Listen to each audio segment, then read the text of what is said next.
What's going on, everybody? Welcome back to My Social Life. This is the podcast where you can hear the real stories behind the people on social media.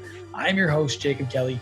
As always, today's podcast is powered by TRUFAN. And before we get into today's conversation with Joey Kidney, there's a couple things that we need to go over first.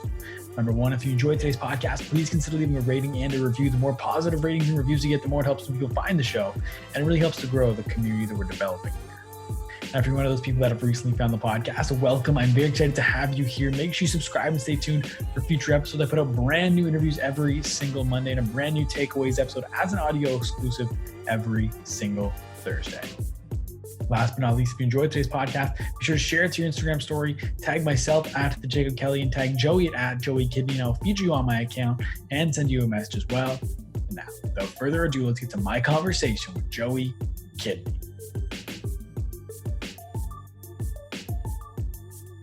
What's going on, everybody? Welcome back to My Social Life. This is the podcast where you can hear the real stories behind the people on social media. I'm your host, Jacob Kelly. As always, today's podcast is powered by TRUFAN. And today on the show, we are joined by Joey Kidney. Joey is a YouTuber with over 750,000 subscribers, a TikToker with over 1.5 million followers. And this is actually Joey's second appearance on the show. Joey was originally the 21st guest on the podcast, and he's back almost 100 episodes later for number 118. I'm very excited to welcome him back. Joey, welcome to the show. What's going on? I'm excited to have you here, man. It's been a minute. It's been a huge year, 2 years. It's been wild. A lot has changed. So I'm excited to maybe answer some questions and revisit some, but I'm happy to be back. I should have waited a few more episodes to be the same number. That's what I thought. I was like, I was like, oh, 118, we could probably wait 3, but I'm glad we got you here. Cause I was thinking too, you were the last person I interviewed before I went to New York, and I did that New York trip where I interviewed a bunch of people in New York. But yeah, so it's 2 years. Cause I did that in early February. So this episode would have came out, your episode would probably recorded around the same time 2 years ago, and it would have came out in late Jan, early Feb. So pretty similar timeline 2 years ago. But like you said, a lot has definitely changed. Yeah. And I think the natural play, and it's interesting. The interesting thing with doing second interviews, because I don't do a lot of them, is that normally my show follows a similar structure where it's we're going to cover your backstory and everything, but we've already done all that. So it's it was interesting for me to kind of come in and figure out how to piece this all together. But I think the natural place to start, just based off of what's happened in the last 2 years, is with TikTok. But I'm curious if you remembered where we started the last interview. Do you remember? No idea. No, it's been 2 years, man. So where we started last time was we started with Gift Boom. That's what we started talking about at the beginning of our last interview. And so what I'm curious is what are the similarities between a TikTok and a Gift Boom? If any of the old things you used to do were applicable to TikTok, because I know when you started on Gift Boom, your strategy was just to post as much as you can to see what works and then double down on that thing. So what are some similarities between your original platform of Gift Boom and TikTok? Well, what's really, really interesting is learning a whole new platform over again for the first time. YouTube, I've been on YouTube for 8-9 years now. So it's been a minute. I know how it works. There's not too much exciting stuff. But when I opened up TikTok and I was like, okay, let's give this a go. It reminded me of when I first found Gift Boom and YouTube. And so Gift Boom, for those who don't know, basically you just made GIFs and you posted them. And there's barely any audio. It was weird. It was like TikTok Musical.ly style, but with GIFs. And there's a lot of the same creators that were on Gift Boom that are now on TikTok. And it seems like TikTok was this side app, this app that was just on the side. And it's still on the side. I still think YouTube's beating it. It's more well known, and TikTok's just cruising along. They're doing whatever. They're just chilling. And so my strategy on TikTok was literally just to try anything. And I think that's the same on Gift Boom. It was just one day I was all right, let's just try this. And you do it, and some pop off, some don't. But TikTok isn't, man, it's insane how much power there is. I remember my only video that really went viral on TikTok has over 9 million views, I think. And I remember I just went to bed, and I posted a TikTok, and I was pretty upset with the way it performed. And I was like, okay, I'm just gonna make one more. Like I got a feeling. I can't let that, I can't go to bed with that. And I made one more and I posted it and I woke up to like 2 million views. I've never experienced that in my life. Yeah. Yeah. Yeah, the power is insane. And I think what's interesting, then I'll probably get into this not right away. I do want to stick a little bit more on kind of your what you've done on TikTok, but it's just comparing kind of your career and starting on Gift Boom and transitioning to YouTube, and you went on tour and you were on, like on a collab channel and stuff, and comparing it to like the TikTokers that are popping off for the first time today, like using Josh Richards as an example, as a fellow Canadian, like he popped off, he went on tour, he's been doing collabs now, he's transitioning to YouTube. Like it's just interesting to compare kind of your trajectory and how like what they have done as well.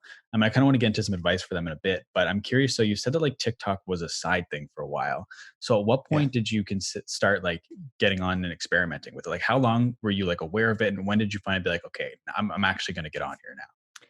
So I actually got a call from a manager a few years back. That's when the app was originally called, I forget the full name. I think it's called Vigo. That's when the app was, it was like its original thing. And then, so I got a brand deal to post on this app. And that's why some people have millions of followers. That doesn't make sense. Like Lauren Gray has like millions and millions of followers. I don't know if you know her. And it just like doesn't make sense because you never see her.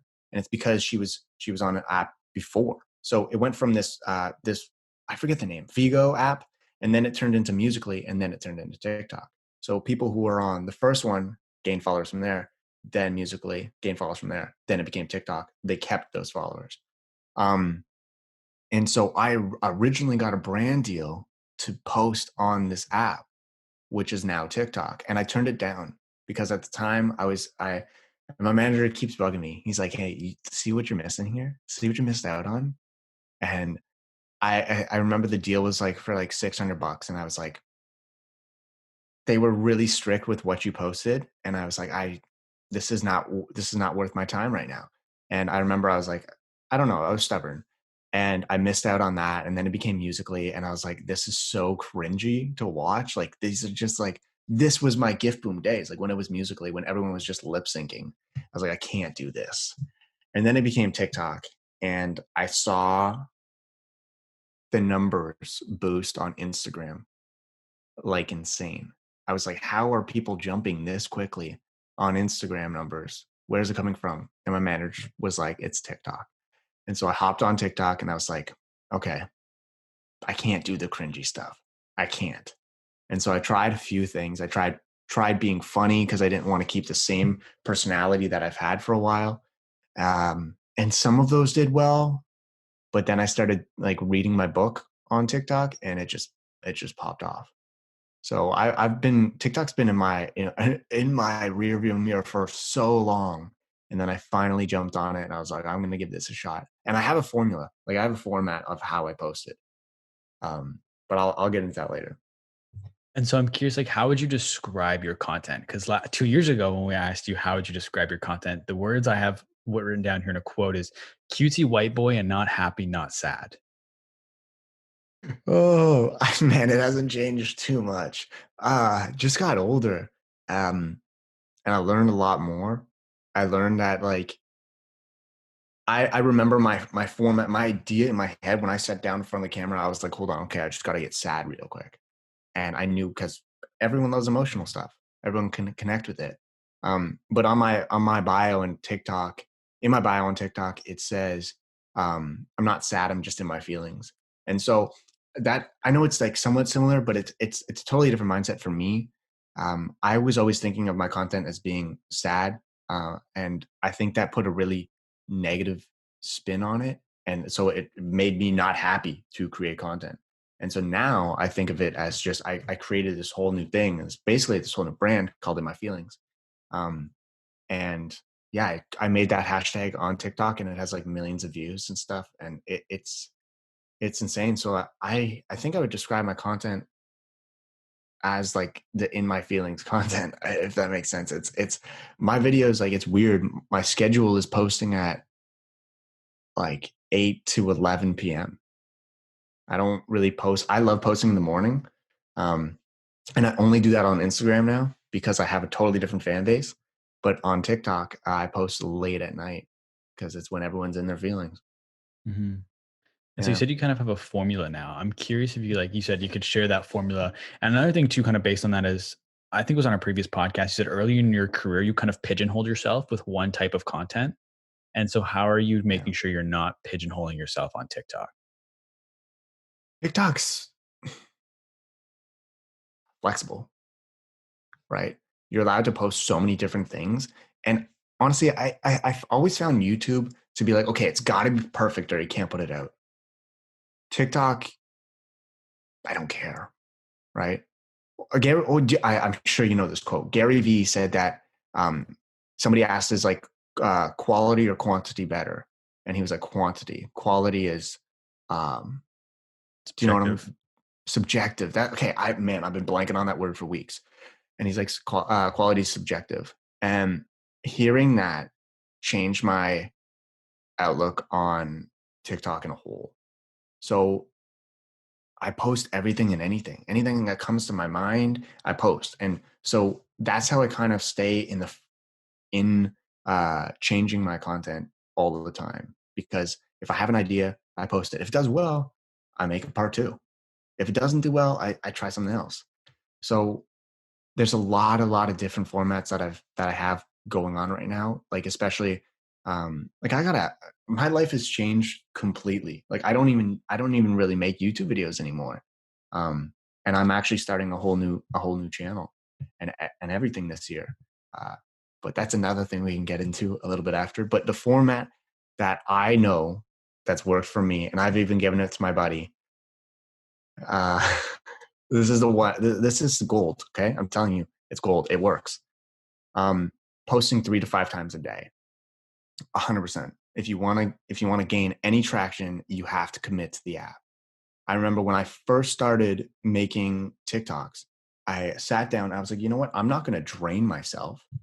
I'm going to take my book that I've already written. I'm going to read things that I've already written down, whether it's advice, a poem, or anything. I'm just going to read it. And I made 3 to 5 videos every single day for months and months and months. Like I wanted people like everybody knew me from their For You page. Everyone. They're like this guy with the big eyes. I'm like, what? I didn't even know this. And everyone's just like, get off my page. And I'm like, no, I'm still coming back. And I posted 3 to 5 every single day. And the key is to post shorter content. So post 3 short ones and then 2 minute long ones. And then you can transition and find which ones work better and everything like that. But if you do that, you're gonna it's you're gonna see numbers. There's no way you're not. Um, and I told my buddy Matt to do that, and he's a musician. I was like, if you're not singing, you're like you're stupid. Get on TikTok.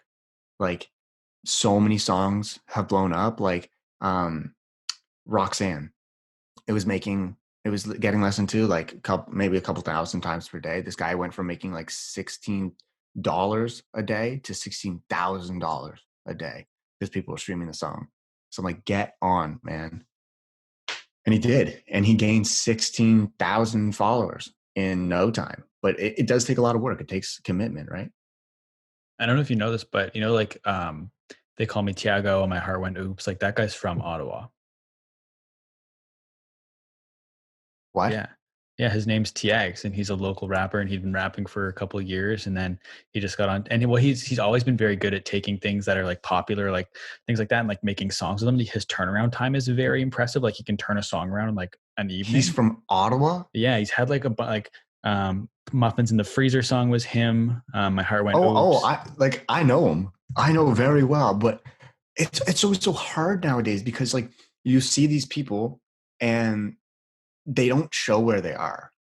TikTok's different. Like you can only there's no frame. Like it's just this, and it's just their head, and everyone quarantined, so they're in a room. I don't know what anyone's from. What? Yeah. He's from Ottawa? That's crazy. Good for him, man. Yeah. But so with 3 to 5, I was just because you're talking about how Matt Walden, I'm assuming, is who you're Yeah. talking about with music. So I just triggered me, maybe think of TAGs, but so 3 to 5 times a day. How do you come up with that many ideas? Because like for some people, like that's a pretty daunting number. Like sometimes 3 to 5 times a week is a scary amount for people. So like, how do you keep coming up with fresh ideas? Have you seen Trisha Paytas, her Yes. TikTok? Oh no, I haven't seen her Dude, TikTok. she posted 76 times in one day. Man, 3 to 5 is nothing. She's insane. No, like I said. So okay, this isn't a promo, but I have my book here. Like it's just a physical thing. I flip to a page. I'm like, oh, okay, boom, that's a good thing to talk about. Let's read a bit. And if it's a paragraph, I'll break it down into 3 things. Boom, 3 videos right there. And then I started. So it's about repurposing your content. It's not always about coming up with new stuff, or you're gonna get burnt out. And the other thing that's amazing about TikTok is they also have the feature where you can reply with video to a comment. So I was reading my poems and then people started commenting poems and I was like, all right, I'll just read your poems. And then I started this thing called like turning your comments into poems. And so I just read that. So they made the whole thing for me. All I have to do is film it, post it. That's it. And I figured out that using my bigger camera, my Canon camera, and making everything look crisp makes people stop. Even if they don't stay, even if it's not a hit of a video, I know that they stopped because they're like, whoa, this guy's using iPhone 35. Like what's up with this? This is wild. And so I'm curious too. So obviously, like prior to joining TikTok, you had your YouTube, you had your Instagram. How two-prong question. How much of your following do you think came from a crossover from those platforms? And how long did it take you to really start to get some traction on TikTok? Um, I think TikTok is a whole new audience, to be honest with you. I remember the first time I posted uh, a TikTok. It was the one where you're like, oh, my mom loves me, and you throw a pen and you try to make it into like a basket, and if it misses, you're like, oh no, yeah, she doesn't, and like everyone's like, oh my god, this is so funny. Now thinking of it, it sounds stupid, but I posted that, and I was like, yeah, this is fun, and I shared it to my Instagram. I'm like, go follow me. That's like the only really time where I think I cross promoted. Um, I think it's a whole new audience. I've never said on YouTube that I have a TikTok, nothing. And I think that's really comforting for me to have a totally different audience. Like I have a totally different audience than what I have on Instagram compared to TikTok and compared to YouTube. And what's really, really cool is how much TikTok has, like I was saying, pushed to Instagram, right? Because they have that button right beside your bio that's just like if you click the Instagram icon, boom, you're on Instagram, you're on the guy's page. And so I started doing that. I started pushing my Instagram. Then TikTok got banned in India, right? So it's not available there. My Instagram gets pushed to India all the time.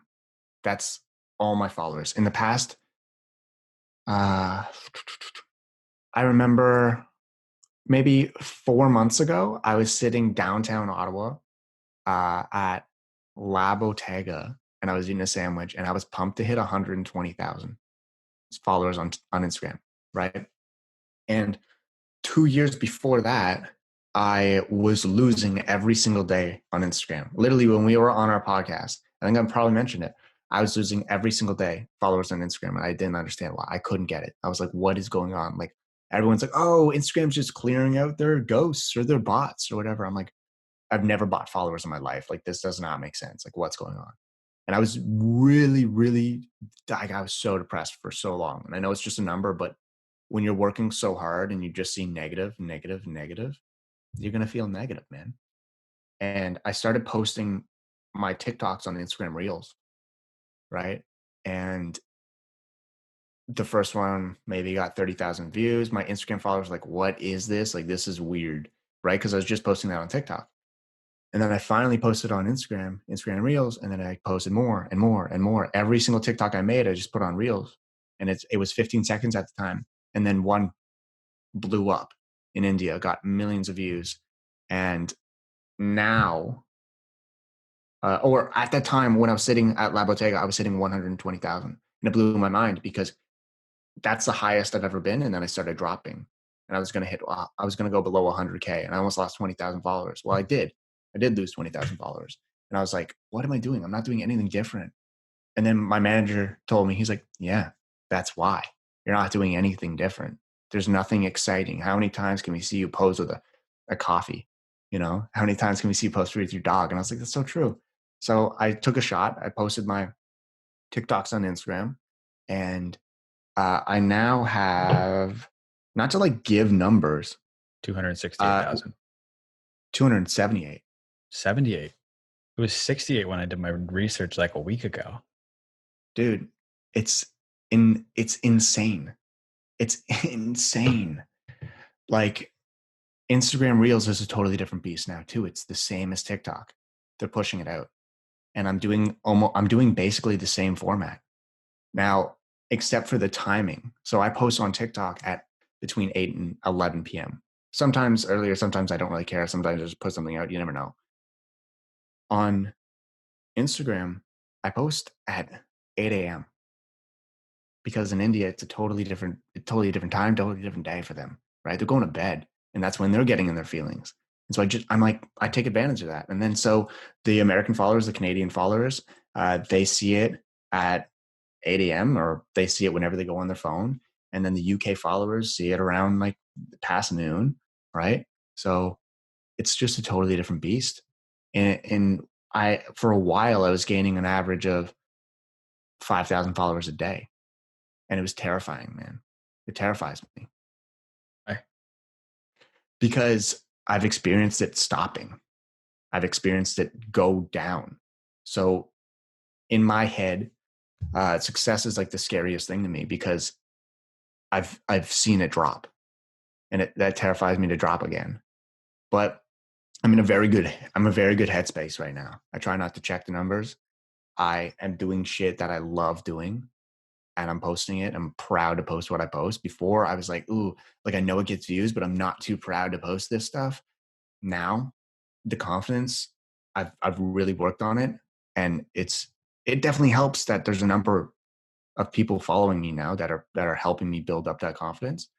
But I've been writing more. I have 2 books on the go now. I've been talking about poetry, and especially seeing my friends who are very close to me or Instagram friends comment on my stuff or DM me being like, whoa, this hit home for me, man. Like, everyone's got an emotional side. We just don't talk about it, right? So I keep posting, man. But it does scare me to drop again. And I think it should scare every creator out there because it happens. Mm-hmm. I'm curious. So if we flash back, like back to like almost the beginning of your YouTube, because you're scared to drop again. But if we Yeah. look back to the point you hit 26,000 subscribers on YouTube, that was a big deal for you because that in your mind was like, that's the same amount of people that go to a hockey game, like an NHL game. Yeah. And so that Yeah. was a big deal for you. But now you're at 1.5 million on TikTok. Do you ever take time to just think about that number? Because I know you say you try not to, but like, do you ever stop and just think about how crazy that is, considering too when 26,000 used to be a big deal for you? Dude, I haven't yet to celebrate a milestone. I know I always see these people, creators, and they'll hit 1 million and they'll have like a big party or they'll have a cake or whatever. I've never done that. None of my friends have ever done that for me. Nothing. This is all just, I think it should be considered as just a number. I don't think your followers should be considered as just a number, but the number beside your profile, your name, is a number. You should be known by your name, not by the number beside it, right? So yeah, when I hit 1 million, I was like, holy shit, like this is insane. This is cool. The next day, did I think like that? No, not at all. Because I know that 1.5 million people aren't watching the content. Like, when people are like, David Dobrik has millions and millions and millions of followers across the board. Are all millions watching? No, he probably has the highest rate right now. But even the biggest people, not all people watch your content. They forget that they're followed and whatever. Um, it's more about the comments. It's more about the people who are actually interacting with your content that I care about. When I look at it, I don't see on TikTok, I'm like, oh my God, this is like 1 million views. I get like, whoa, that's 1 million views. That's crazy. But I know the power now. I'm kind of used to it. I've been in the game for a little bit. But what still wows me is when it's comments and shares. I remember my first deep TikTok that like really like made people just burst into tears. And I was like, that's dope. My words made people cry. I'm like, it's sick. In a good way though, not in a bad way. And then I saw the shares beside it. So I always thought that, again, David Dobrik content, like you watch his video and you're like, dude, you showed your friend, you're like, this is so funny, man. Like, watch this. With my stuff, it's not like, dude, this is so emotional, man. This made me cry. Like, watch it. Like, no one does that. So when I saw my first TikTok like pop off and I saw it had like 80,000 shares, I'm like, people sent that to their friends, man. That's what blew my mind, is that people feel comfortable enough to send it to their friends. And that's the goal that I'm going out for. So that means more to me than the 1.5 million. You have a sense now when you're posting a video when it's going to pop off, when it's going to get a bunch of shares, or is it still just like you're surprised at what works and what doesn't? No, I know it works. The algorithm is constantly changing though, so you constantly have to learn. And I remember when I first found out what worked, like obviously the 3 to 5 was me figuring out what was working, right? Posting 3 to 5 times a day. When I started my videos with you and said you like 3 times in the first 15 seconds, people listened because I was calling them to listen, right? I'm like, when I would say like, you are now on the in my feelings side of TikTok, I don't just say that. I call them in. So how many times are we called upon when we're watching a TikTok? No, never. So sitting there, getting people to be comfortable with me, I said hello. I introduced myself to them, right? Mhm. That was the first thing that I really noticed work. And I forget who I saw. Somebody said it. Somebody was like, yeah, mention that you know that they're watching. And I was like, what is that? Okay, whatever. Let's try it. And I did it and it works, man. Mhm. Yeah. Earlier, you mentioned how you're not really making YouTube videos right now. And I'm Yeah. curious if it bothers you that like you said, you mentioned, I've been in the game for a while now, almost a decade. You're at 750,000 on YouTube after almost a decade. After a year, you've more than doubled that on TikTok. Does that bother you at Mhm. all that you've put in so much time on YouTube and you haven't gotten the same return you got in a year on TikTok? Yeah. Pissed me off. I hate it. It literally, I remember every single day for like the past like 3 or 4 years, I would wake up so depressed and defeated. And I was like, okay, I need to hustle to get this view. I need to hustle. And I've been doing this for full time. So this is what I needed to do. Like it's not just, oh, I wanted views and fame. No, it's I wanted to pay my rent, man. Like all of my friends, influencer friends, they'd be making millions of dollars a month, a year, whatever. Shit ton of money. And everyone who I'd meet on the streets would be like, oh my God, you're Joey. Like, oh my God, you have 700,000 subscribers. I'm like, literally means nothing. It means absolutely nothing. And it's tough because YouTube changed their guidelines and everything. And so they did not like mental health content. And I completely understand. A lot of people are like, oh, that sucks. I'm like, I get it because listen, say Walmart's playing an ad, right? They're like, hey, come get her, new sales, blah, blah, blah. And then it goes to me and I'm like, so you're depressed. Like it just doesn't work. Like, no, they did not like it. So a lot of my stuff got demonetized. A lot of my stuff got limited ads. Um, and that channel for the past few years has been making a couple $100 a month. And it just doesn't pay. And TikTok doesn't pay either, but my stuff's getting seen and then they get driven to my store to buy my book or to buy my merch. Then they're driven to Instagram, which Instagram, I get brands attention on there. And YouTube just stopped, man. And I think it's important to know when you need to call it quits on certain things. And it doesn't mean like you got to stop making YouTube videos. I still make YouTube videos. I have my dog's YouTube channel, which is insane. It makes um, way more money than my YouTube channel with 700,000 subscribers. My dog's channel has 9,000 subscribers. So That's And you mentioned you're working on a new YouTube channel this yeah. year. Can you share at all what that is and what that's going to look like? I'm trying to combine the two world. I love vlogs. I love them. Like Alfie Days. and Zoe Sugg. I think that they make amazing videos. I think there's nothing fancy to them.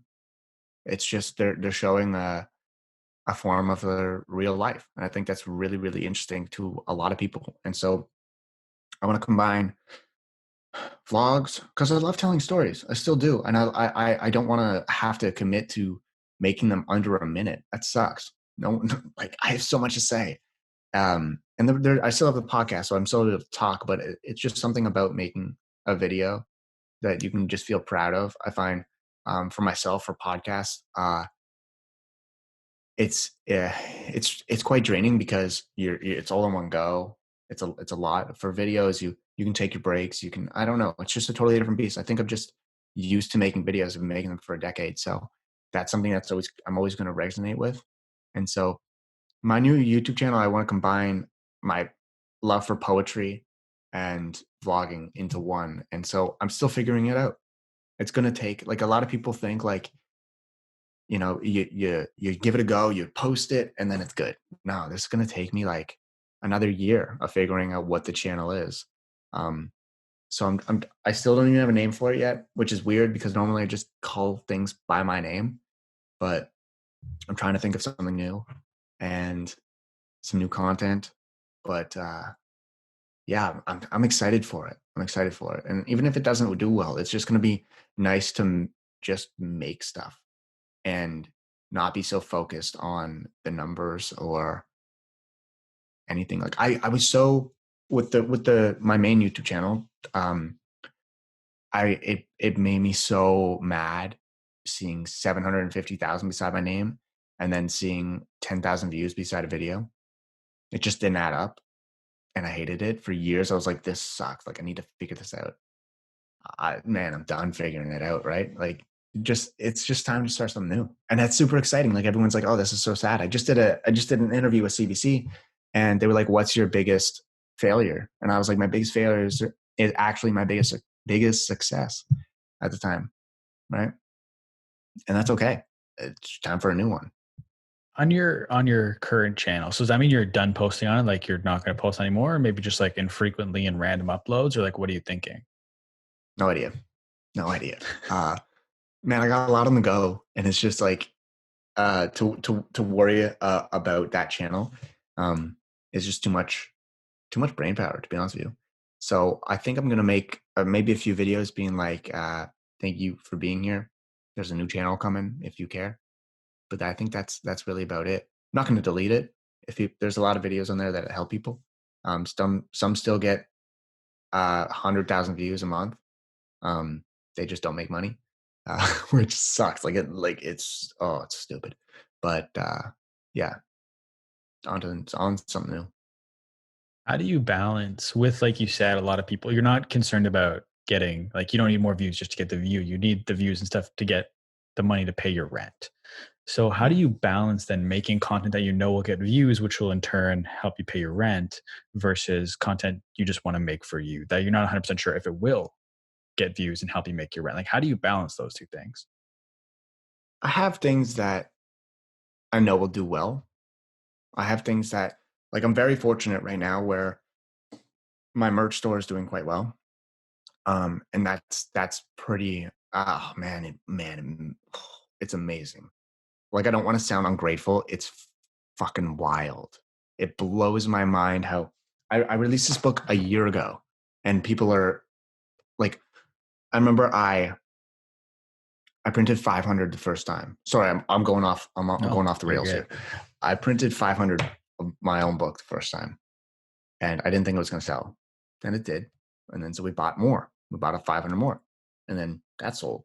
And I was like, okay, there's people buying this, and then it was kind of going down. I think then maybe we printed more and more, but it wasn't as big as I thought it was going to be. But I still didn't expect too much. Like, I expected people to just buy it, be done with it, right? But man, it lives on. It's crazy. This past month, I think we've sold 700 books. Wow. Man, doesn't make sense to me. Where are they coming from? Where? I want to know. I mean, I know because I see their address because I've shipped them, but it's just, it blows my mind. And so I'm very fortunate to have people who want to support me that way. So right now there's no brands working with anyone right now because of COVID, and the new year. They're still figuring out their brand budget and everything like that. So right now, this is the only way I do make any money. And I put it, actually, I don't, I make sure I have some for the rent so I can live and for my dog and everything. But then I put it right back into the store. Like barely any money comes to me. Like I remember when my manager just paid me and I was like, where's this coming from? Like, what is this for? And he's like, oh, the merch store. And I'm like, no. Put it back in. Let's go. Let's print more. Let's do more. Let's do more. Just because I want to make sure everyone's getting their stuff. So creating content to make money it's never been something I want to do. Like I remember I made my video surprising no what is it called? She needed me, so I booked a flight, and it has 7 million views on my main channel. I knew exactly what I was doing. I knew that that video was going to do well. I spent so long just waiting and formatting it and making sure it was perfect so that it would hit certain people. Never in my mind did I think of the dollar sign beside it. So when it comes to content, creating content, I've never thought that way. I'm curious. This is the thing, another thing you said on our last podcast, and it was that a lot of your videos that you film them because you're mad. And I'm assuming now that's changed, especially when it comes to TikTok, because you're reading your book and you're in your feelings. So you're not necessarily mad. So how has that evolved over the last couple of years? I think it's still kind of there. Um, that feeling's that feeling's still there. Like when I see something pop up that's trending, then and it's more emotional and not necessarily like a world issue or anything. I'm not trying to upset anybody, but when it's something that I can relate to myself through a personal experience, and I have a fire inside me, I think that just like that makes the content just roll off your tongue. It's so much easier. All of my videos that I sit down and do one take and it's no effort needed, but it's still heartfelt. It doesn't mean that I'm not putting effort into it, but it's not me memorizing something. It's me sitting down and just talking. I think that's the content that really makes me proud. And I know it's going to do well just because, man, sometimes you feel it, right? And it's all about just feeling it. But then when I'm posting 3 to 5 times a day, there is content also that's in there that I'm pushing out, and I'm like, okay, I remember I would wake up and I'd be like, okay, I don't want to make a video today. I don't want to make a poem today. I don't want to read anything. I don't want to do anything. And then I'll go throughout the day and I'm like, fuck it. I got to do this. I have to do this. It's killing me. And that's just when you know you like doing something, when you can't stop. Are you still posting 3 to 5 times a day, or was that a experimentation period where you just wanted to put as much out there to see what works, and now you've kind of lowered your frequency? Like, are you still going 3 to 5 times? Some days I'll post just once. I'll post every single day though. I think there's rarely been a day where I've missed. But sometimes we're busy. Sometimes we get a great day where we just want to go in the ODR. And normally I would make a video about that. Normally I would try to make something, but sometimes we need the days off. And so I think it's important to take those. But I still post. So I post at least once a day, I would say. And then some days I post still 3 to 5 times. Um, Man, the content is there. I would always think to myself like, oh no, I'm gonna wait for the perfect time. Like I'm gonna wait for this, and man, don't wait. Maybe not post at 6 a.m., but like maybe wait like the day to post. But don't wait weeks. Don't sit on something. Just put it out, man.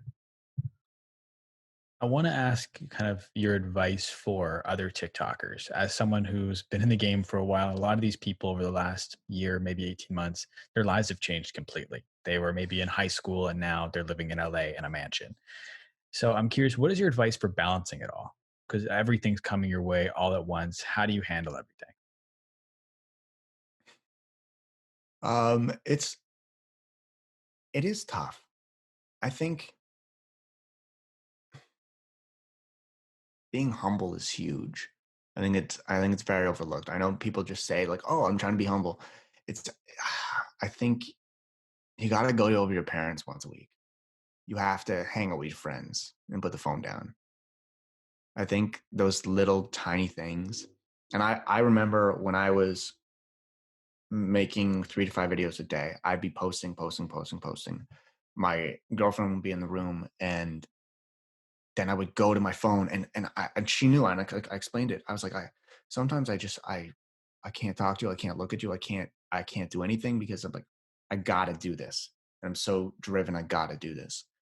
And having somebody in your life to kind of remind you to take a break every once in a while, even if it's just for coffee, even if it's just for like a sip of water, somebody reminding you like, hey, or bringing you and supporting you. It doesn't have to be like, hey, you're working too hard, take a break. It can be, and you can do this for yourself too, obviously. But I think having another voice in the room is really, really helpful. And so my mom, even my friends, everyone, and just kind of being vocal about how you're feeling, because you're gonna get burnt out. If you're posting 3 to 5 times a day, like I did, like you're gonna get burnt out, you're gonna get lost in the content, and then you're gonna get lost in the numbers, and then you're gonna get sad and depressed. And I've seen it happen hundreds of thousands. Like I see everyone go to it. Everyone does. And I've been through it a lot. I've just been through it recently with TikTok. But finding where you feel home is super, super huge. Like I said, going over your parents once a week for dinner if you can. Like obviously COVID restrictions, but you know what I mean. I think that's huge. Bringing back this normal life, because, dude, this is a phone, man. I don't need to explain how it works. Like it's a phone. Like this is not. I could smash this and it's gone. What am I gonna do? You know. So really value what you got in life. Like I don't move to LA because when I hate it, it's awful. People there are just in a totally different mentality. Um, and I think having that thing that reminds you of like home and why you're doing something is huge. Yeah. That kind of covers my next question because I heard in an interview in 2019, you said you had no support system, but it sounds like that has changed now. Yeah. Yeah, man. Um, my mom watches all my content now, which is crazy. She still did. She used to watch it.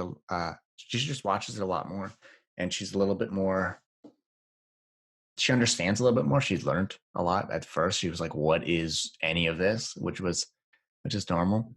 Um, and my life is just totally changed, and I think my support system, if anything, it's not always about other people, but it's about more myself.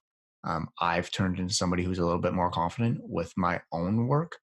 Like I said, I was putting out content that I was like a little too insecure to put out, and now I'm putting out content that I'm very proud to put out. And that's a very, very different thing. And so, yeah, I'm making the videos where sometimes it's not from the heart. Sometimes I'm reading something. Sometimes I'm trying to put out these many videos a day. But at the end of the day, it's still something that I love to do. And reminding yourself of that is the greatest thing. And being confident while doing it, that's the biggest support, right? Like you can have somebody over your shoulder being like, oh my God, it's amazing, it's amazing, it's amazing. But if you don't believe it, then it's gonna suck. No matter what number comes through, it's going to suck. I found an article of 5 things you wish you knew before you started. Man, you do so much research. I love it. The first one, actually, I think I changed the order of them. But the first one I have written down is you don't need to spend money. I want to kind of run through these if you kind of give context to each one. And the first one is you Yeah. don't need to spend money. Dude, I have the shittiest setup for a decade YouTuber. I use okay, so I'm granted everything costs money. Okay, we're here. Everything costs money. I'm currently on my iMac from that's 5 years old, 6 years old. I am using a Yeti mic, which is, I know you're using one too, but let's be honest here. It's not the best of the best mics. It's your classic mic that everyone kind of has, and it's great if you know how to use it. It's great. I have a Canon 80D as my camera right here, which is not the best of the best. I've had it for 4 or 5 years now, and I'm using one light and natural lighting, and this one light cost me $10 on Amazon. And I used to be a gearhead. I used to buy everything. I mean, I have a lot of lenses. I used to buy so much stuff and spend so much money. The new lens came out. If I wasn't feeling motivated in my work, I'd be like, okay, let's go buy something. Let's go. Yeah, this is going to make me better. No, it's really not. It's really not. And so I have spent my money. I have. And I actually was on a road trip and everything got stolen last year. And so I had a Canon EOS R, which was like, and my lens, which was like an $8,000 rig. But I actually in my bag, I had $22,000 worth of equipment that was stolen. And so that's a hefty, that's a hefty number that got taken away. But it really made me realize that I don't need any of it. You don't need all of this stuff. You need it depends on what content you're making, but at the end of the day, this is it, man. This is it. And it doesn't even have to be the new one. I used to be, oh, I need the newest and best, and it just does not matter. I remember I walked into the first Mac I ever got. I walked in, and the first Mac I ever got and the first iPhone I ever got. I walked in, I was doing well on YouTube. People, they were actually paying me. I walked in, I said, I need the best of the best. Just give me it. Don't ask questions. Let me just walk out of here. And the last iPhone I bought was like $2,400. Why? Like, why? Now they're still expensive. I still have to buy it, but man, it doesn't matter. It really doesn't. You come first. That was the second thing. Sorry. Oh, sorry, my bad. That was the second point on the 5 things. Is you come I was like, first. well, you hyping me up. I like it. Okay, thank you.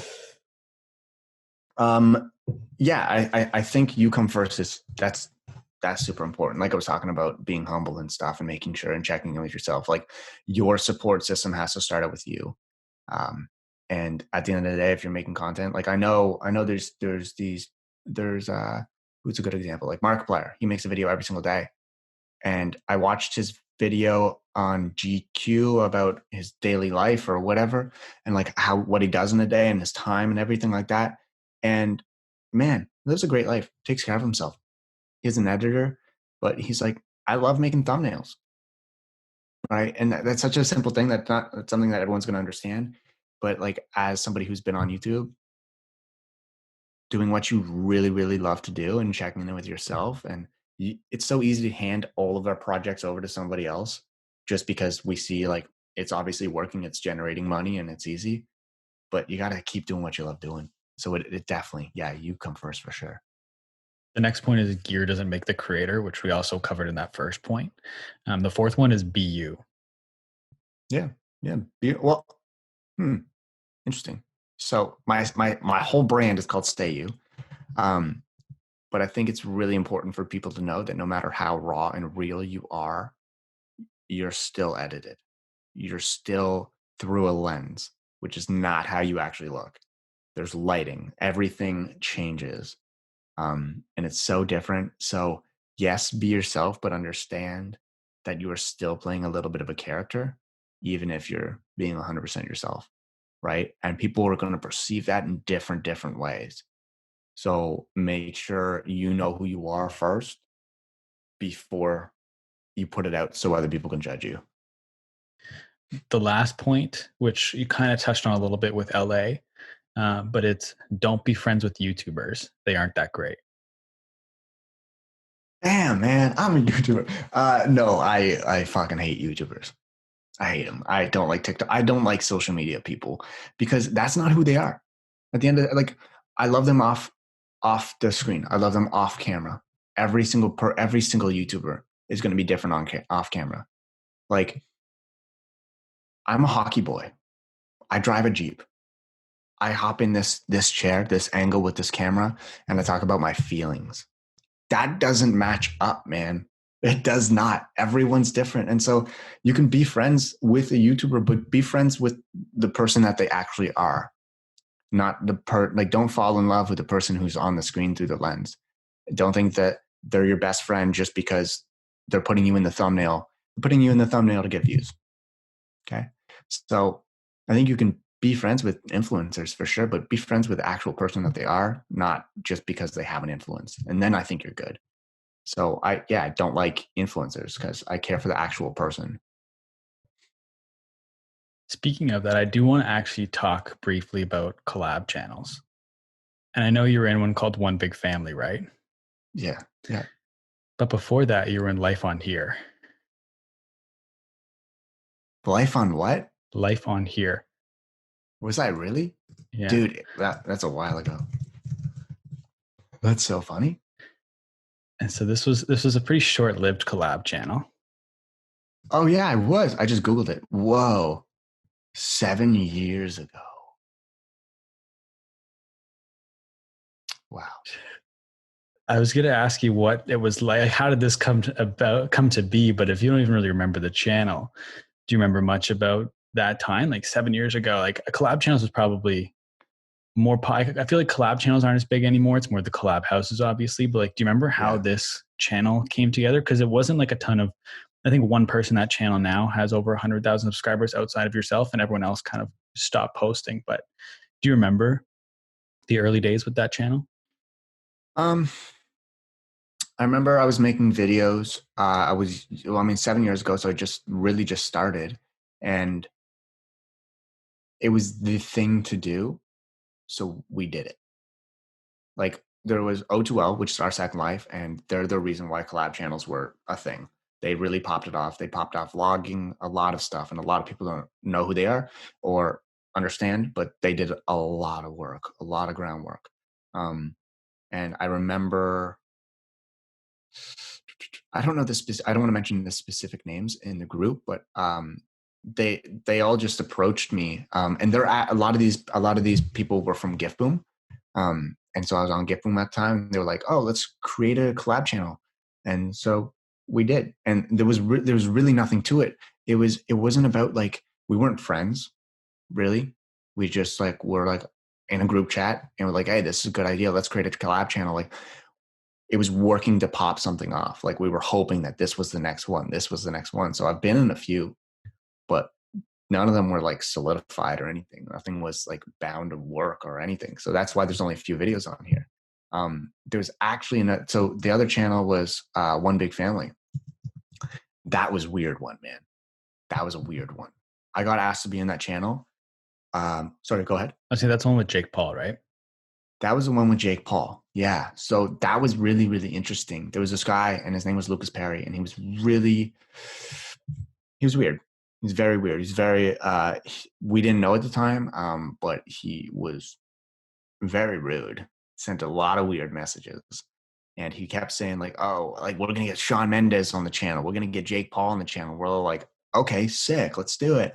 And then and then he was like, "And we're going to get like signed to big agents and everything like that and all of this stuff." And he's promising a lot of stuff, taking advantage of a lot of people. And um, yeah, I remember I was editing Jake Paul's videos and they were just awful. I was trying to make them good. And it was just, no, it was not happening. But that's how I actually met my manager, because this guy reached out to my manager and my manager messaged me and was like, "Dude, you need to get out of this now. This guy is not good and he's going to lock you in something and you're going to sign something that you don't want to sign and all your money's going to go away." And I was like, "Okay, I'm going to trust this random dude." And he's like, and then he also had a tour, which was called Press Play, which is why I went on tour. And I just trusted him. I just had a gut feeling. I'm like, okay, this is it. So that was one amazing thing. And he's still my manager today, 7 years later. Well, maybe not seven, but like six. Mm-hmm. Did Yeah. like overall like that experience, what was your biggest takeaway from your experience in that collab channel? Like were there any positives that came out of it, or was it honestly just like you're so glad you got out because you feel like you really dodged a bullet? I didn't know I dodged a bullet until after. So at the time I was like, "Oh, this is the greatest thing ever." Like we got Jake Paul time was huge on Vine. It was like, "This is amazing." And the guy was like, "We're going to get Shawn Mendes." So I was like, "Oh shit, this is so good." I'm just glad to be out. I think everyone's just got to go through their phases of trying things, and that was one of mine. A lot of people, like all my friends, like joke about it, like One Big Family, and I'm like, dude, that made my channel. Like that helped me grow. Like that's the reason why I still have subscribers. That's the reason why I still have fans. Like some people have been watching since then, and so I'll never regret doing something that, even if it was cringy or stupid or whatever. Just trying something new. I was young. That's it. If you're okay with it, I do want to talk about the Paul brothers for a minute. Yeah, that's it. In an interview in June, You said that you could tell that Jake Paul had lost his passion for creating. You could see it in his content, and that you said he wouldn't be around forever. And to an extent, you're right. He's kind of only focused on posting his music videos and boxing now. But I'm curious with that, just being able to see that, what told you just in his content that you knew he wasn't passionate anymore? Energy, man.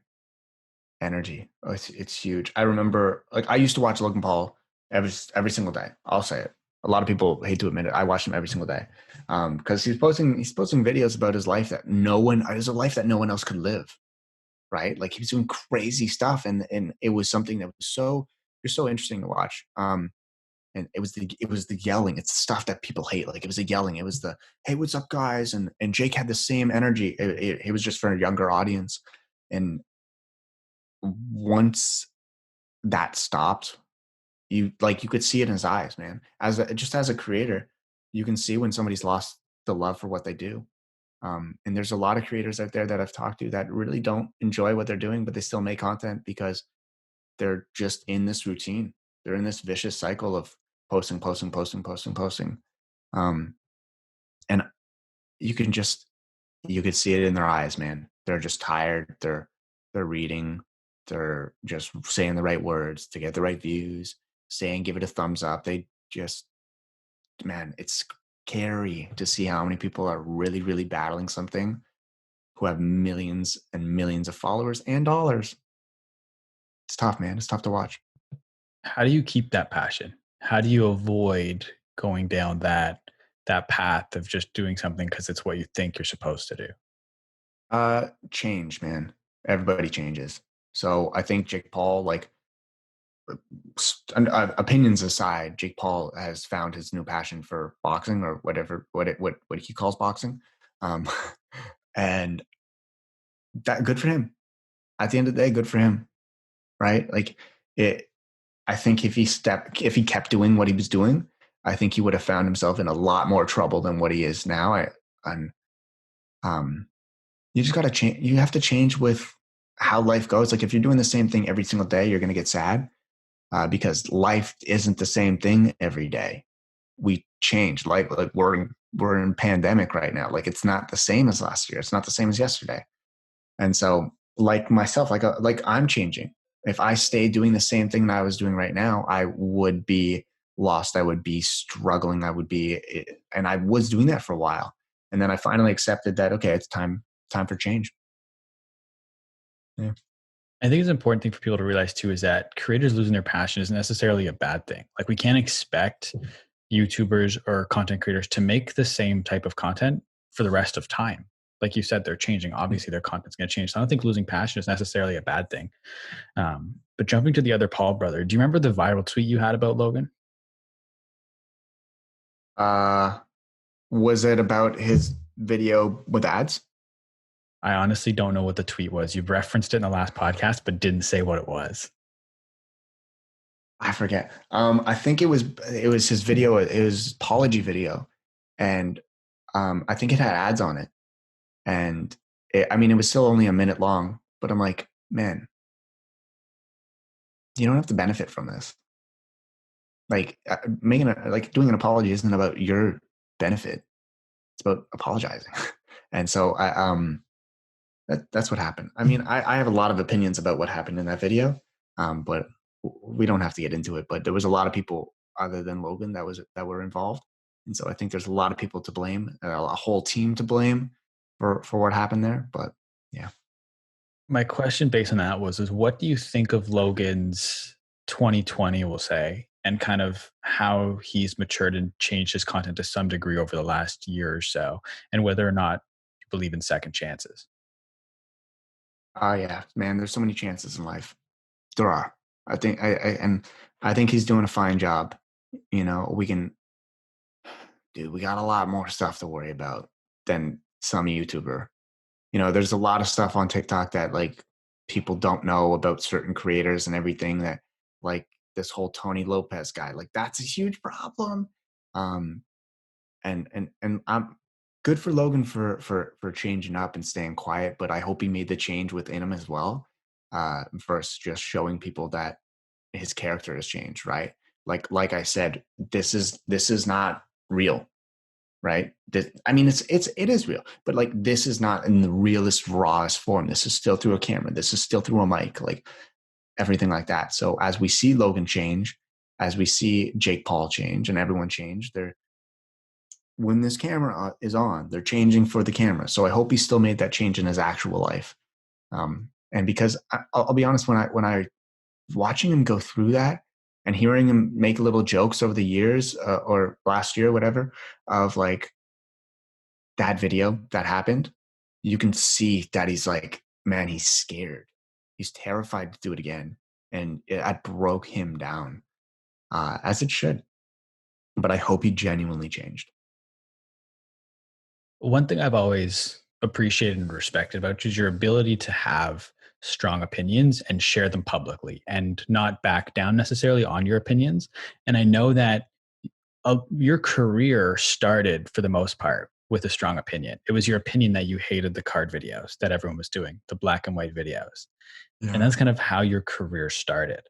So I'm curious about how you go about, as someone who publicly shares their opinions, how do you go about changing your opinion? Because I feel like a lot of people don't like to do that because then people view them as flip-flopping. But with changing and growing as a human being, naturally your opinions are going to change. So how do you Yeah. approach that as someone with such a public persona? Say it how it is. At the end of the day, we're all here, we're all human, and we all have these opinions. And I think just like laying it down, being like, hey, yo, I messed up. It's not about making a huge production thing. It's not about turning it into a rap or whatever that people are doing. It's literally about sitting down, being like, hey, over the years, I've learned a lot, and this is what I've learned. And I've made videos like that. I forget specifically which ones, but I've recently, I know I made a TikTok that was like, I used to think like this. Now I think like this, and I totally own up to it. And I think this is amazing. This is growth. So this is why I'm sharing it. And so, yeah, I think that people just got to say it how it is, man. Mhm. What are some of those opinions that have changed over the last couple of years? That's tough. Uh, I don't have any on the top of my head, to be honest with you. I hate not having an answer on a podcast, but I don't have any on the top of my head. But I think I've been reading a lot more, and I definitely own up to the fact that before I was basing a lot of stuff on just my opinion, just the way I perceived it, just the way I thought of it. And now I've dug more into how other people may understand stuff, how other people perceive stuff, how other people share stuff, everything. And so, which has also helped me create content and allow a whole bunch of listeners understand and accept how I share my own opinion. But I've definitely been reading into a lot more stuff and doing a little bit more research before I'll post something. Um, and I think that helps a lot. There's something I heard or I read, I can't remember where it was, but it was something that I personally deal with and I wanted to get your opinion on it. And it was feeling like you always have to be working. That when Mm. you're taking a break, to you that feels like you're falling behind. Other people are working while you're taking a breather. They're getting further ahead. You're just falling behind. How have you found the ability to, and the quote I have written here is slow the fuck down? Yeah. Yeah. Um, that's a hard one, man. So I've recently been reading this book, and they kind of explained it in the best way possible. I'll ask you, when was the last time you thought about the taste of water? No idea. Man, in this book, it's like go through it today. Take one day. It's stupid. It sounds stupid. It sounds crazy. Wake up and like feel things. Take the moment to feel something. When you wake up out of bed, get that nice stretch in. Feel that stretch. Be like, oh yeah, that's a good stretch. I really feel it in my right shoulder. Then you hop in the shower, turn the knob, and you're like, oh okay. Oh, I like the way this like the knob moves, or the water's really warm. It's almost like, oh man, it's like being in like Bahamas in the water, man.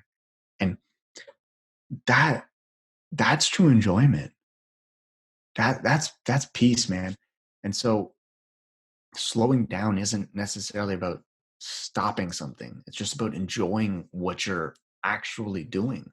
And we're so focused on work. I'm the person you just described, where, you know, I really focus on, if I'm not doing something, I need to be doing something, until I started doing this and actually enjoying things. Like, I remember I used to eat and not think about what I was eating. I would just eat. I'd be like, okay, I need to eat. I'm going to eat. And then I started getting into cooking, and I'm like, oh, okay, this is why it tastes this way. And that allowed me to shut off everything. You ever notice when you're playing video games, how there's no other thought in the world? Mm-hmm. You're just like, oh, I'm playing Call of Duty. I need to kill this guy. Like, and you're like, that's it. This is the same thing, man. If you channel that mindset and that energy into the things that you're actually doing, if you're cooking, you're like, oh, I really like the way this knife slides right now. Instead of, oh, I really should be recording a podcast right now. Oh shit, I cut my finger. Like, be in the moment. That's the only way to be here. I'm assuming you're practicing this now. So how hard is that switch for you to make though? Because obviously it's not just like someone's going to listen to this and then for the rest of the day they're going to be present in the moment. Like I'm sure like your mind's going to drift very easily. So how do you practice that? How do you stay present in the moment? Like is there anything you do specifically, or is it just reminding yourself? It's getting in the habit. It's literally giving it a try. So for the rest of the day, just think about what you're doing, feel things, talk through it. Like, you know, when people are like, you know, when you hear people talk to themselves and they're like, okay, now I'm picking up this book. That's huge. Do that. Be like, okay, I'm going to pick up this book. I'm going to turn the pages. Ooh, that's a nice page. Look at that. That's a nice drawing. Do that shit. It's so stupid. It's so simple. But who does that? 3-year-olds. Who are the happiest in the world? 3-year-olds, right? Because they're enjoying life. They're new. Things are new. We forget that we can feel. We forget all of these senses that we have.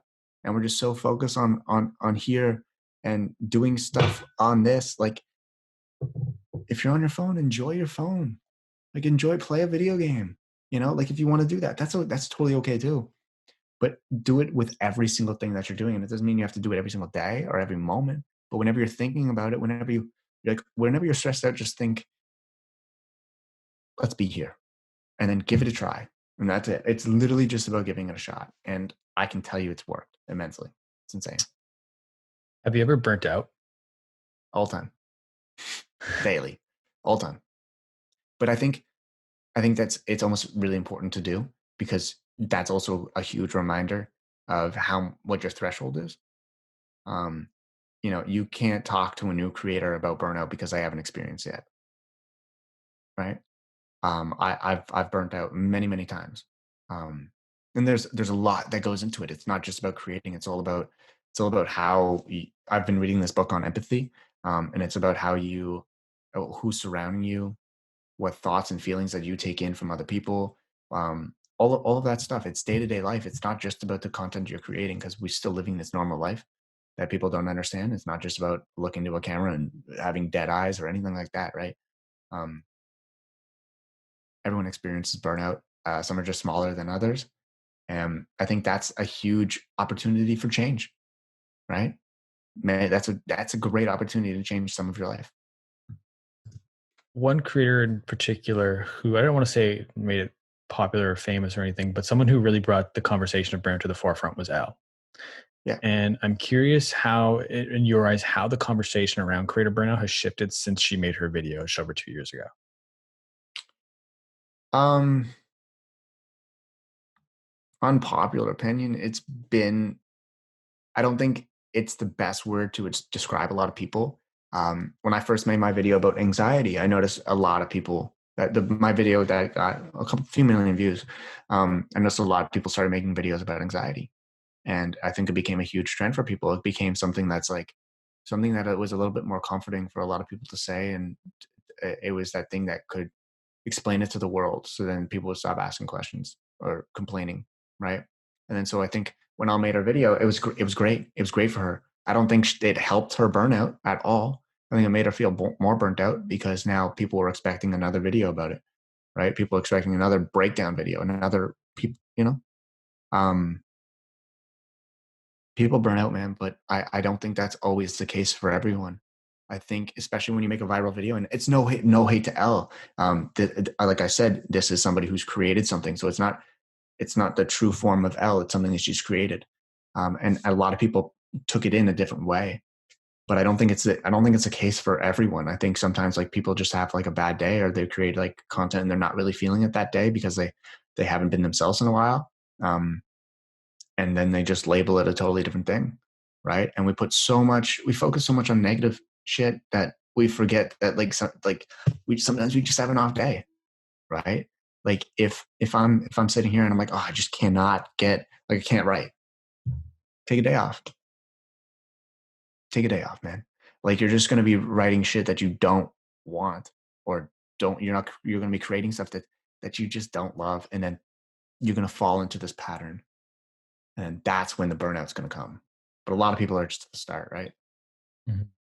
What is your thoughts on so many kids wanting to be content creators nowadays?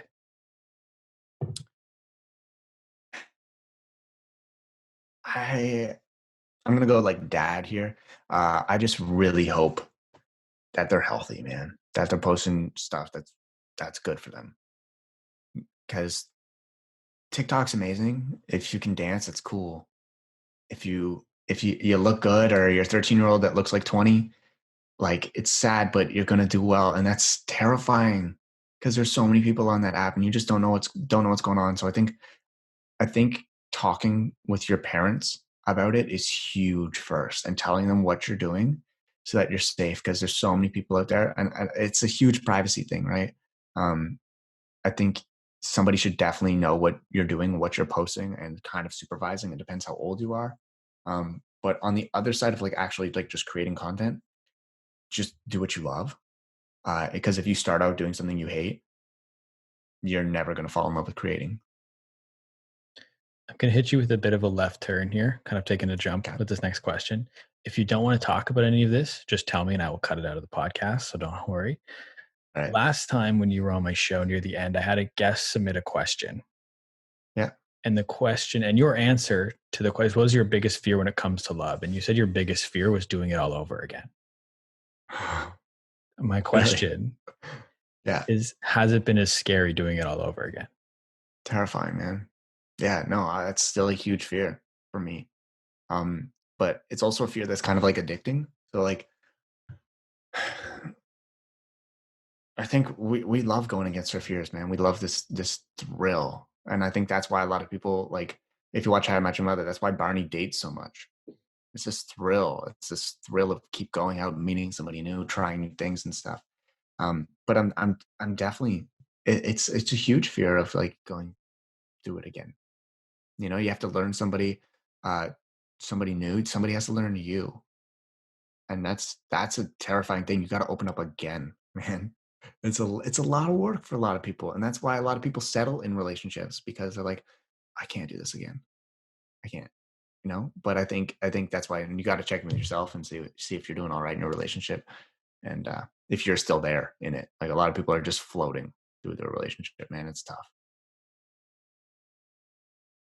You mentioned your most viewed video of all time, over 7 Mhm. million views. That is a video that includes your ex-girlfriend in the video. Is it hard to leave that content up on your channel, especially as you grow through life? No, not at all. I think I mean I made those videos on my channel because I wanted to remember my life, and I wanted my kids to remember my life, and I think that's super cool. I think that's super cool. Um, I think that video displayed a lot more of how I really, really felt versus like a kissing picture on Instagram. I think creating videos like that, especially that style, if it was like, would you rather with my girlfriend? Like, I think that's a video that doesn't really mean close to home with me. And I think that would be a little bit more cringy if that was my top video. But the video that has 7 million views is something that marked a great point in my life. It was awesome. And so it's really cool to look back on and remember that. And I'm still friends with her. We're still very, very good friends. So I think that also helps as well. Just a lot of things fell in the right places. So I'm not too mad about that. Mhm. And she is a content creator as well, but your current girlfriend is not. So did she have like for her when you guys started dating, is that a hard transition for her to make to kind of get acclimatized to the life of someone who's in the public eye all the time? Yeah, she's constantly trying to understand it.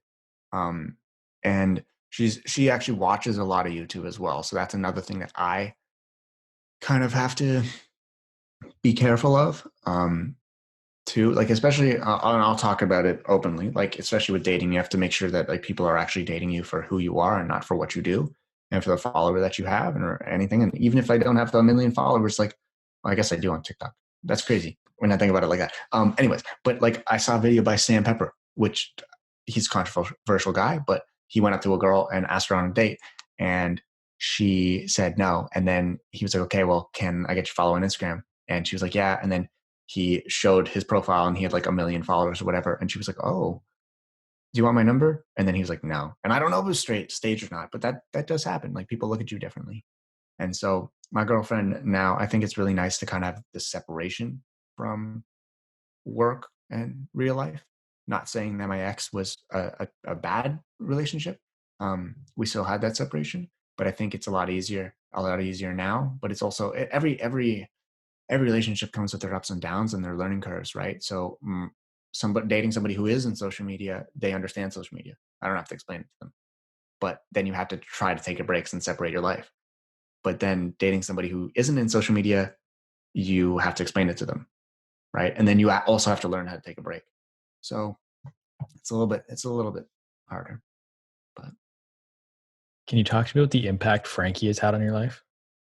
oh, dude, it's insane. I've grown up with a dog my entire life. When I got all my concussions and I started my YouTube and I broke my leg and all that stuff, all my injuries, I had a dog beside me. And then when I moved out and when I was 19, 20, I didn't have a dog for 2 years, except for my family dog who's still currently living, but he was at home. So I've wanted a dog for so long. And I just researched this breed, which is an Australian Shepherd, and it was perfect. It matched me perfectly. And man, I got this dog, and this dog he looks me in the eyes, which is weird. Like I could talk about him for days. He looks me in the eyes, and it's not like a dog waiting for a treat. It's a dog looking at me, being like, "All right, what do you want to do next? Like, let's go on an adventure. Let's do this together." Like it's so different, man. I've never had a dog look at me like that. Um, and yeah, recently I just started creating videos with him because I Frankie was the actual big reason why I started making TikToks, because I made TikToks on his TikTok first. I made one on mine actually, and it was me throwing his frisbee, and he was running, and he caught it and got like 400,000 views. I was like, what the heck? I remember that. Why? This is insane. So I was like, okay, let's make his TikTok account. Made it. He has like 360,000, and it's insane. So then I made a YouTube channel, and that's been doing really well. And man, people love it. People love talking about dogs, and so it's really cool. And now it's very interesting how his life is now intertwined with what I do too, um, which is also now I have to learn how to separate as well. But it's man, it's really awesome. He's changed my life a lot.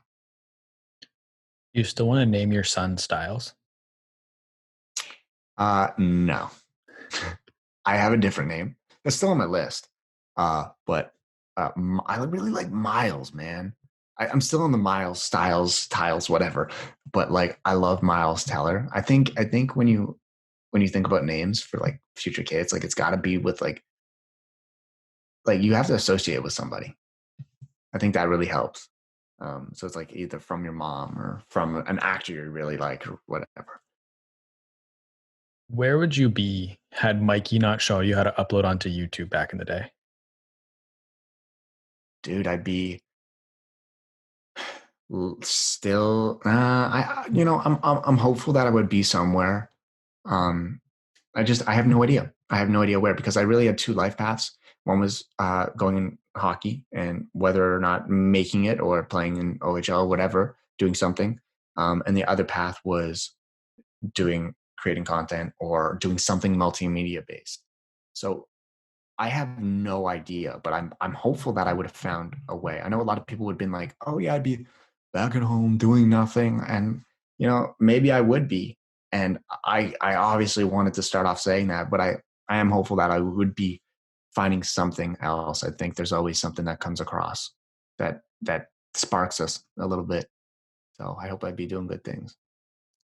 Do you ever reflect on the last decade and everything you've accomplished and all the experiences that you've had? Um, remember I made a video last year, or no, 2 years ago, about everything that I did, and I had to write it down. And I've never done that in my life. I've never really, like I said, I've never celebrated a milestone. So I had to write it all down, and it really amazed me about how many things that I have actually done.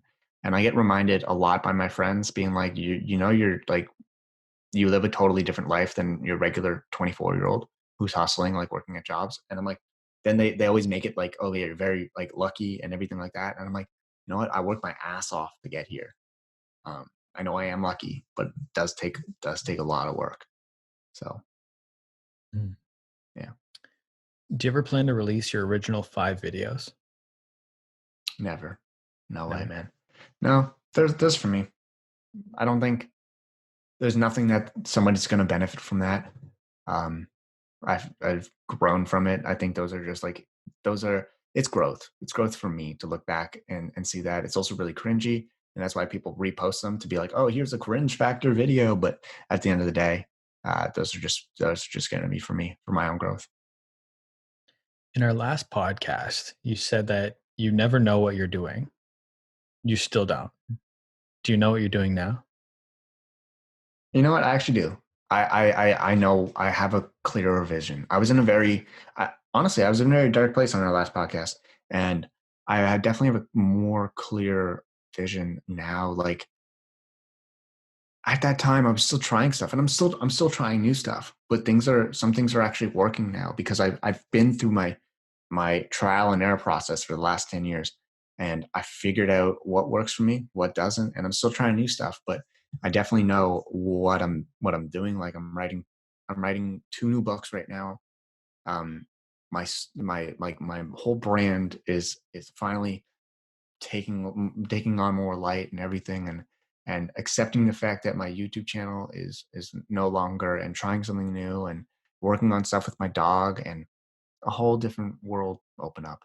So I know a little bit, but it's still all about trial and error. Mm. Before I let you go, I want to ask you the same standard set of questions I ask everybody at the end of every interview. Let's do it. Most of them are still the same ones from when spoke to you last on the podcast. So it's going to be interesting to see what they were then versus what they are now. Right. So Yeah. the first question is, you're going to dinner. You can take 3 people. It can be anybody dead or alive. Who do you take to dinner? I know that I said, and I'll still say it again. I would love to take Justin Bieber and Eminem. Love to. Okay. Uh, I know I have one more. Maybe bring my mom. Be like, yo, ma, experience this with me. Um, but I would bring those 2 people because Eminem influenced. I feel like he influenced a lot of young boys growing up. He influenced me a lot. It was just the words, the way he wrote, and I think he really influenced how I write now and understand that words can mean something and everything. And Justin, his experience from going from a teenage boy to the whole world watching him and not understanding what he's going through, and not like the clickbait lonely video or anything like that, but like the actual meaning behind that. I think that would be really interesting to just sit down and talk, because he was a hockey boy just growing up, and then his life changed. And mine didn't change that drastically, but it still changed. I think that would be really cool to talk in on. I think you said your mom last time as well. I think No way. I'm pretty sure you wanted her to be there to be like the parent at the table. It's so funny. But no, I actually listened to a Scooter Braun interview recently, and he talked about Justin's like darker years. And he says he doesn't want to talk too much on them, but just he was concerned for losing Justin as a human being during that time. So I Yeah. think it was a lot worse than a lot of people think. They just see a video of him peeing in a bucket and thought it was like some guy being down, but like he was really going through it. Dude, that's why those things don't, like, obviously, I mean, peeing in a bucket, in my opinion, is not that bad. Like, any teenage boy has done it. I'll tell you this right now. Any hockey arena, they've probably done it. They pee in the sink. They pee in the soap, man. It's weird. Guys are weird. But it's like I was saying earlier, like, you can see it in somebody's eyes. Like, you can see it in Jake Paul's eyes that he was vlogging, and it's just not there. You can see it in Justin Bieber. It was just not there. And it became more well known when his body started saying it as well. But be interesting to talk about. What is some of the best advice you've ever gotten? My mom, my mom said, and this is something that's so simple. She says, "Whatever happens, happens." And to hear that from a mom, that threw me off. because a mom is always somebody that's like, okay, we need to do this, we need to do this, we need to do this, you need to take care of yourself, you need blah blah blah. And she said, whatever happens, happens. And that just it blew my mind at the time because I was so focused on like, okay, this is the formula, this is the math. If I do it right, this is gonna happen. Sometimes you're wrong. And then you're terrified of the outcome of what is going to happen. And she replied with, whatever happens, happens. And we're going to deal with it. We're going to roll with the punches. Because my entire life, it's been like that. You know, you give it a shot, see how it goes, and then you deal with it. I've never heard a parent say that. So that. What is one thing about you people wouldn't expect? I'm not sad. I feel like that's a huge one. I get that asked a lot. Like, I'm not a sad dude. I am always smiling. I'm always laughing. And I think that's what helps me create the content that I do, because it's kind of separated from my everyday life. And that's why I felt like a little drained when I was making vlogs a lot, or talking about my life a lot.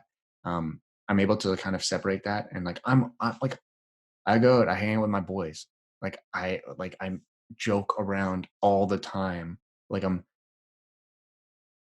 serious, but I'm also just a fun loving guy. Like, and I say that because like, man, everyone just thinks I'm really sad. But what's really, really interesting is that the number one DM that I get is from a tough guy being like, hey, my girlfriend just broke up with me and I don't want to live anymore. That's what I get. And so I go from, and I get this in person too. Like when I was young, going out to clubs and everything, guys would come up to me and be like, yo, your shit helps. Thank you. And I was like, whoa, switched up real quick. But I'm there like having fun, like dancing around, doing whatever. And then boom, that comes in. And so I really have like these two sides to me, but I feel like people don't understand that I am happy. I normally don't like to throw other questions into these five, but just based off what you said, how do you handle that as a person? You're the guy that people want to go to talk to about their problems, but it's not just like your friends that want to go talk to you. It's 1.5 million people. How do you handle and process that? It's easy. It's easy because I know that everyone feels this way. And that's the hard thing, is getting other people to understand that. And that's why I created the series on TikTok that I call In My Feelings. And I ask people questions. I don't tell people how they should feel. I ask people questions. I sit down and I'm like, are you happy? Do you miss somebody that you love? Like I ask people these questions so that they can realize that they feel things. People forget that they feel things. So it's not always in the fact that I have to answer their questions or their life problems, but it's just to get them to realize that there's other people out there who feel as well. Right. And I think that's super tough for a lot of people to understand, that they feel like they're so alone in this world. So for me to answer a question that I've gotten over the last 10 years, it's not hard for me. The toughest thing is getting people to understand that there's other people out there who feel the exact same way. What is one thing that's so important everyone needs to know? And I mean, it might be what you just said, that everyone's going through it too, but Um, I mean, I've been saying it for the last 2 years, and it's just the fact that you don't need a rush. And I know that's like such a book plug or whatever, but it's really that, like, there's no reason to rush your content, your life, or anything. Like, you're fucking dying, man. Like, we're sitting here dying. Like, just enjoy it. Enjoy this life you got. There's no reason to rush to do absolutely anything. And that's something that I constantly have to remind myself over. Like, if I have plans with my girlfriend to go to a coffee shop or do whatever throughout the day, I'm on time, ahead of time, everything. I'm early. I'm like, okay, I gotta do this. Okay, we gotta leave at this time. She's like, it only takes 5 minutes to get there. I'm like, okay, but I need an hour. Like, you don't, man. Just sit down and really enjoy your here moment, like I was talking about, I'm still working on. But it's really, you just don't need to rush to die, man. You do not. It's a lot more enjoyable when you stop rushing. my last question, I like to flip the script a little bit. So instead of me asking the question, it's you asking the question, but it's not to me. So Oh, pretend you have a crystal ball. You can ask this crystal ball any question, you'll get the 100% honest answer. What is one question you want to know the answer to? oh my goodness. Oh wow. Um, I feel like I don't have one. See, I'm the type of person that just I don't care about like supernatural stuff. I don't care what's out there in the world. I don't care about all the bad things that are happening in the world. I just care if people are happy. So I guess that would be it. Like are people genuinely happy in life? Because I know a lot of the time we go to the just the quick response of like, no, I'm not happy, or I'm happy, but I'm not. Like when we joke, but I genuinely want to know if people are actually content with their life. Because I feel like I really hope a lot of people are lying about that. So I think that's a question that I would ask, which is so generic, but I think it's a deeper meaning.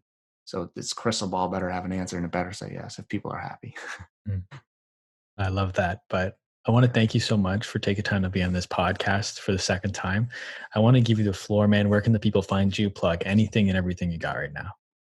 Oh, there's a lot, man. Honestly, if you just, my at is Joey Kidney on everything. I have a brand called Stay You. We have a Stay You store, which is stayu.ca, and which is where you can find my book, What's the Rush? And I'm currently writing 2 books, so there's more on the go. And TikTok, Instagram, YouTube, and new YouTube channel coming soon. So when I have that, maybe I'll come on again. Sounds good, man. I look forward to it. But I want to thank you once again for taking time to be on the show. I want to thank everybody for listening. Whether you've listened the entire way through or you only listen to bits and pieces, I really appreciate you taking time to check this out. Do me a big favor. Go and follow Joey. Go and check out his store. Buy his book. I'll make sure everything's linked in the show notes down below so you can find it. If you'd like to follow me, you can find me on Twitter and Instagram at the Jacob Kelly. Feel free to come and say hello. My DMs are always open. If you'd like to follow the podcast, you can find us on Instagram and at My Social Life Podcast or YouTube by searching up My Social Life. Thank you once again for listening, everybody. As always, today's podcast is powered by TRUFAN. We'll talk soon.